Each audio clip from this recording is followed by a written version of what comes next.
4 వారికి నీ వాక్యమిచ్చి ఉన్నాను, నేను లోక సంబంధిని కానట్టు వారును లోక సంబంధులు కారు అన్నాడు యేసుప్రభు. అమ్మ ఏమన్నారు? యేసుప్రభు ఏ సంబంధి కాడు? అది గ్యారంటీ. అమ్మ అందరూ ఒప్పుకుంటారా? ఒప్పుకుంటారు.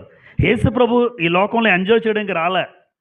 ఆయన లోక సంబంధి కాడు. అంటే నేను లోక సంబంధిని కాదు, నన్ను నమ్ముకున్న వాళ్ళు కూడా లోక సంబంధులు కారు అని చెప్తున్నాడు. కానీ అలాగే ఉన్నాం మనం. ఎందుకు అలా అంటున్నానంటే పైన ఒక మాట రాశారు చూడండి, వారికి నీ వాక్యం ఇచ్చి ఉన్నాను. అంటే వాక్యం ఇచ్చాడు అంటే వాక్యానుసారంగా నడవలేని వాడు లోక సంబంధి. ఇప్పుడు శిష్యులకి ఏమిచ్చి వెళ్ళిపోయాడు యేసుప్రభు వారు? ఆస్తులు అంతస్తుల? వాక్యం ఇచ్చాడు. ఈ వాక్యం మీరు తెలుసుకోండి, మీరు బ్రతకండి, మరికొంతమందికి చెప్పండి. ఇదే ఇచ్చాడు యేసుప్రభు. అంటే యేసుప్రభు వెళ్ళిపోతూ వెళ్ళిపోతూ శిష్యులకు వాక్యం ఇచ్చి వెళ్ళిపోయాడు. ఇప్పుడు వాక్యం ఇచ్చి వెళ్ళిపోయాడు